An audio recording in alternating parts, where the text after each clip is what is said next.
Hey, this is Alex from the Aplos Academy. Today we're going to take a look at transactions in a general ledger, what they are, how and when you record them, and how they impact your nonprofit financial system. If you already have your chart of accounts figured out and now you're ready to enter transactions, this is the video for you. In a separate video, we learned what accounts were and what they track. They track what you own, what you owe, what you receive, spend, and what you're worth. If you missed that, check out the description below and get our free accounting email course. So what are transactions? Transactions are the happenings. It's what's happening with your money in your organization. So some examples. You can spend money. You can receive money. You can owe money. You can receive money from someone else that owes you money. All these different things that are happening with your money are all recorded through transactions. And transactions are recorded using your chart of accounts. So again, you build your chart of accounts. You then use that when recording transactions, and that eventually gives you the reports that you need. Okay, so let's take a look at how to actually book transactions or how to record transactions. There's two different options. One is referred to as single entry accounting. That is basically you with a piece of paper saying, I spent $50 at the store. And that's about it. Really no other information. It's really just you recording that you spent money. What's missing with that is the where or the what. So if you said that you spent $50 at the store, well, what did you spend money with? Was it cash? Was it a bank account? Was it a credit card? There's more information that's needed. And so that's why in accounting, you have what's called double entry accounting, which means with every transaction, there are always at least two sides of what's happening with the transaction. So let's take another look at our chart of accounts here. We have our 5 different types: assets, liabilities, equity, income, and expense. In double entry accounting, there are things called debits and credits, and these work within our chart of accounts to either increase or decrease each account type. Now, here's an example of this chart. I promise you, if you can memorize this chart, it will make any accounting entry you ever need to record that much simpler, because this is how the accounts are working together kind of in the background to keep your financial statements up to date. So back to double entry accounting. Again, two sides to every transaction. There is always going to be a debit and a credit value, and they will always be in balance, which means they will always equal each other. Now, before we get into what's a debit and a credit, forget pretty much everything you know about the words debit and credit. It doesn't mean debit and credit card. It doesn't even mean, like in your bank account, debiting or crediting your account. It doesn't mean any of that. In accounting, debit and credit might as well be blue and red or left and right. It really doesn't have any inherent value. It's just the words that are being described as what is increasing and or decreasing an account. So again, back to the chart. Assets, liabilities, equity, income, and expense. 5 different types of accounts. Then debits and credits as the column. So as the chart shows, your assets and your expenses are increased, or the plus sign is there, they are increased by debits and they are decreased by credits. And the reverse is true for the other 3. So for liabilities, equity, and income, they are increased by credits and decreased by debits. Let's take a look at how this plays out in an example. So let's say you went to the store and you bought $50 worth of office supplies. Back in the single entry accounting, that again would just be a piece of paper that you would say, I spent $50 at the store, and that would be it. But in double entry accounting, in proper kind of normal accounting, you need another side. So we know at least one side of the transaction right now, which is we spent money. So that is going to be an expense account for office supplies.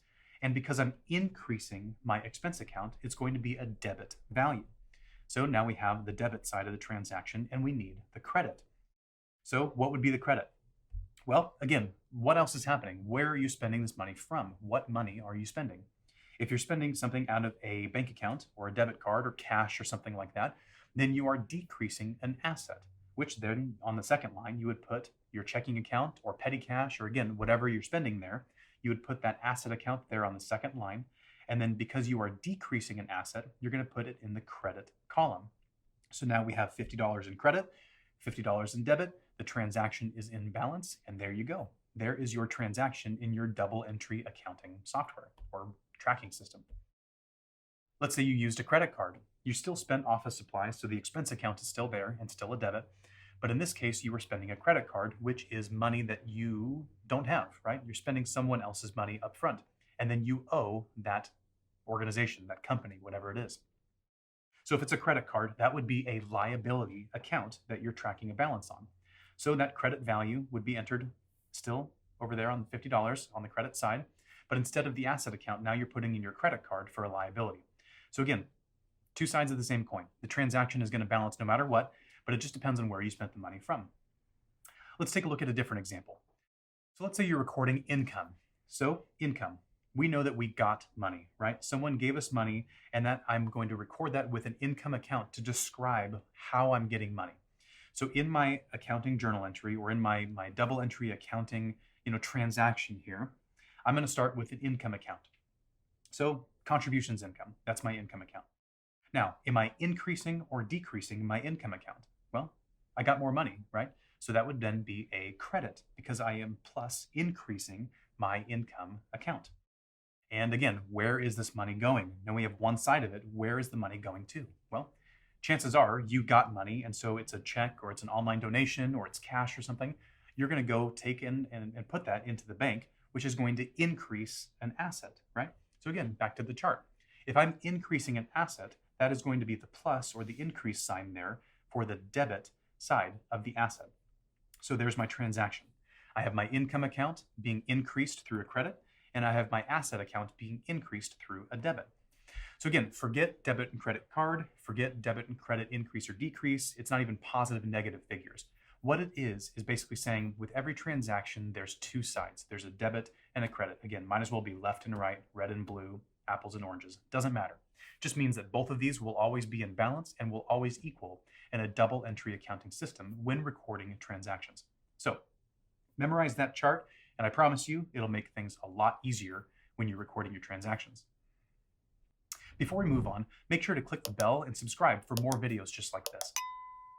So again, where would you book these transactions then? So let's assume that you have written down your chart of accounts, you know what categories you need to track. Now, where and how do you record these entries? Well, again, you kind of have two options. One is through some sort of manual effort. One is through, recording it on a piece of paper or some sort of spreadsheet software. And that's fine, but keep a couple of things in mind. Back to the double entry accounting thing. If you want to have a robust and thorough and accurate and accountable accounting system, it needs to balance by debit and credit, which means every single transaction that you either write down or record through some sort of spreadsheet needs to be in balance. And if you're a nonprofit or church, be in balance by fund, by debit and credit. So if you feel confident enough doing that by hand or through some sort of manual software, go for it. Just make sure that it's always in balance and then it somehow drives your reports, or at least is searchable, so that you can get the reports that you need to whenever somebody asks.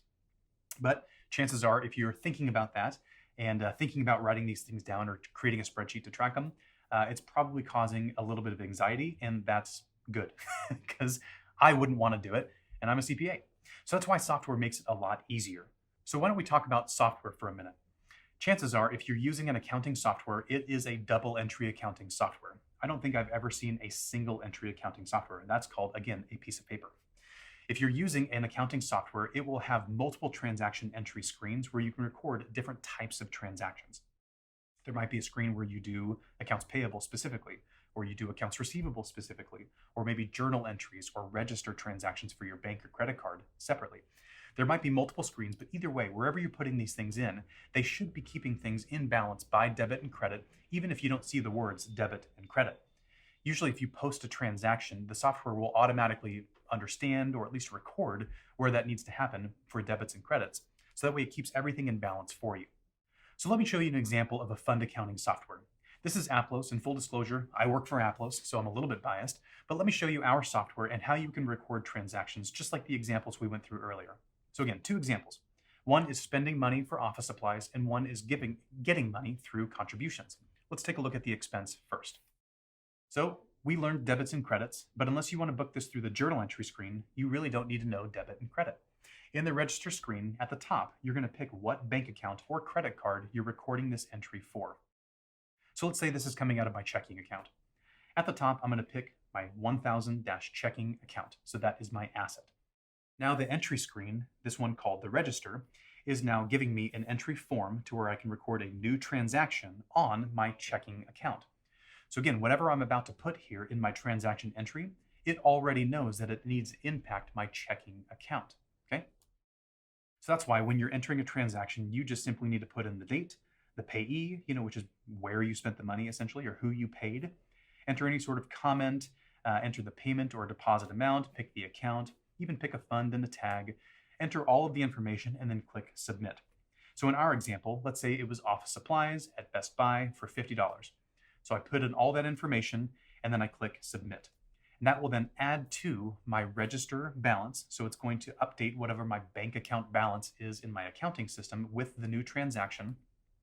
And again, because I've already picked my checking account, it knows that if I'm increasing an expense account here, it needs to decrease this bank account. So again, the debits and credits are taken care of for you, and all you had to do was tell it, I spent $50 at Best Buy for office supplies, and that was it. It took care of all the nuts and bolts accounting for you really easily. Same with income. Let's say that we're recording the contributions. Let's say Alex gave us $100 worth of contributions income. So I'm going to come into my register, and instead of putting in a payment value, this time it's going to be a deposit value. So again, put in the date, the payee or the contact or the vendor or the person. So you just put in my name here or whoever the donor is, any sort of comment, any other descriptions you want to put in. And then for the income account, you would pick that here. So 4,000 contributions income, and then a deposit value for $100. And again, we already told it where it's going. It's that checking account that we picked up at the top. So as soon as I save this transaction, it knows to both increase my income account and increase my asset account of checking by the $100. So simple as that. We just entered two transactions, both spending money and receiving money, and now my register balance has both gone up $100 and gone down $50. So if I were to go run a balance sheet report, it would show the increase or decrease in that bank account. And if I ran an income statement, it would show me, here's my contributions income for 100 and my office supplies expense for 50. So that is the benefit of using software, especially like Aplos that does fund accounting. You can simply record these entries in a very easy to use tool and a very easy to use screen. And it keeps all of the nuts and bolts, all the debits and credits, all the GL balances, all up to date for you just through using software. So let's play it out a month, and let's say that you've entered a bunch of transactions, you've got it all reconciled, and now you want to run some reports. Well, in the next video, we're going to go a little bit more in depth to some reporting and what reports you would run. But first, let's take a look at one report specifically on these transactions, and that would be called a general ledger report. So in Aplos, again, as an example, you would go to whatever software's report section you're using and find the general ledger report. Now, what this will do is it's going to list your accounts down the side here. So you can see, here's my asset account, here's my income account, and my expense account in order. And it's going to show me every single transaction or each movement that has been used for that account. So you can see here in my assets section, I have both the expense side of the asset and the income side of the asset with the debit and credit amount. On the income side, I see my contributions income account was credited the 100, and on my expense account, I see that my office supplies expense account was debited 50. So again, this report shows you kind of a full transaction list or record listing of everything that's happened to each one of your accounts and the debit and credit value. So again, the perks of software. You don't have to write anything down. You don't even really have to know the debit and credit stuff. That's just good to know in case you need to post a journal entry or have any questions. Software will keep everything straight for you. So using Aplos or something else will allow you to have a lot more simplicity when entering your transactions and keep your financial history straight. So what's next? Now that you know how to record transactions, it's time to generate reports. We have a whole playlist that you can click on right here that will walk you through fund accounting and generating fund accounting reports. Or you can opt into our free fund accounting email course. Either way, we'll see you next time.